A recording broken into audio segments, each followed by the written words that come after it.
ቆይ እንደው ባሬን ለምን አላስከግረውም? የኔ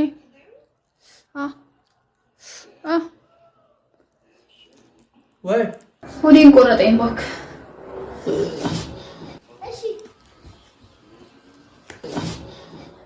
እና ምን ላድርግሽ? እንጀራውን ብጨርስልኝ እንዴ? ፊልም እያየሁ ነበር እኮ። በቃሽ እንጂ በቃ ቱሪ ለሊትም ነው የምትሰራው፣ ቀንም ነው የምትሰራው። እንዴት ቴንክ ዩ በጣም ወንድ ልጅ ቀኑ ሙሉ ስራ ገብተህ ማታ በቃ ሶፋ ላይ ቁጭ ብለህ ወይ መዝሙር ወይ ፖለቲካ ወይ ነገር ልታይ። ሴት ደግሞ ወደ ቤቷ ስትገባ ውጪ ከነበረው በላይ ለሌላ ድካም ነው ትገባው። እዚህ ጋር ልጅ አለ፣ እዚህ ጋር ሰራተኛ፣ እዚህ ጋር ነገር ማጽዳት፣ ራት ማቅረብ ምናምን ማለት እሱን ጨርሳ አንተ ተኝተህ እስከ 5 ሰዓት ሚስት አልተኛች። እኔ ደግሞ ይገርመኛል የቤተክርስቲያን ሰው ከሆነ እስከ 5 ሰዓት ሚስቴ ለምን አልተኛችም ብሎ ገብቶ አያግዝም። እኔ በተለይ በነገራችን ላይ አንተ ጋር በጣም ብዙ ሚሊዮን ኦርቶዶክሶች አሉ ብዬ አስባለሁ። በጣም እንደው ክርስቲያኖች ከሆናችሁ ወደ ጓዳ ገባ ብለህ ሚስትን ደግሞ ሰፖርት አድርግ። እሱ ነው ክርስትና። ባለቤት ትርፉ እሷ ነው። አንተን ያገባችሁ እሱ እግዚአብሔርን ያውቃል ብላ ነው። መንፈሳዊ ሰው ማግባት አንድ ሴት ትርፋ ያውቃል ብላ ነው። በቃ የተሻለ ትሪት ያደርገኛል፣ አልወርቅም፣ አይፈታኝም ብላ ነው።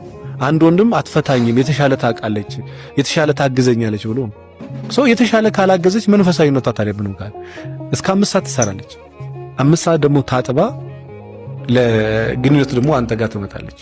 ውስጧ ላይ ፈልግም ይችላል ሊፈልግም ይችላል። ደስ እንዲለው ብቻ ብላ ደስ እንዳላት ሴት ተኝታ ለሊት ደግሞ 11 ሰዓት ትነሳለች። እንግዲህ አስበው ስንት ሰዓት ነው የምትተኛው? 4 ሰዓት ወይ 5 ሰዓት። እመነኝ ባለቤቷ ቶሎ ደርሶላት እቺን ሴት ካላሳረፋት ከወር ዓመት በኋላ የባህሪ ለውጥ ይመጣል እሷ ላይ።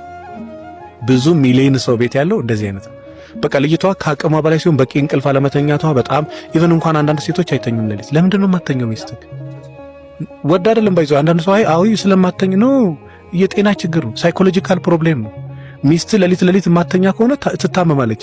ከዚህ ከራስ ጸጉሯ እስከ ግር ጥፍሯ ቼክ ልታስደርጋት ይገባል፣ ልታስተኛት ይገባል፣ ትሪት ልታረጋት ይገባል። ደስታዋን ልታመጣ የደስታ ሆርሞን ያ ነገር ሊመጣ አለበለዚያ ካልተኛች ከሆነ ዓመት በኋላ እመነኝ ባለቤት ባህሪዋ ሌላ ነው። ከዛን በቃ ተቀይራለች ትላለህ። ተቀይራል ያ ድካሙ ጫናው ምናምን ስትረሱ ይበዛብህና ለሊት አተኛም። በየትኛው እንትን ትተኛ? ለቤተክርስቲያን ሰው ስትሆን ለሚስት ስሜት መጨነቅም አንድ ዋጋ አለ፣ ምንም ጥያቄ የለውም። በቃ ያንተን ሆል ለብቻው አድርገኸው መጀመሪያ ሚስትህን ደስታ ነው የምትጠብቀው።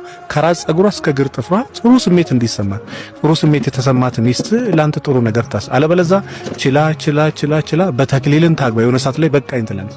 አውቀው አይደለም በቃኝ ትል ከሀቅ በቃ መሸከም አልቻልኩም እንደዛ አብጣ እስክትፈነዳ ግን ለምን ትጠብቃለህ? ቶሎ ደርሰህ ትሪት ማድረግ ትችላለህ ሳትወርቅ። ለምን መሰለህ ልጅ ያድጋል ጥሎ ይሄዳል።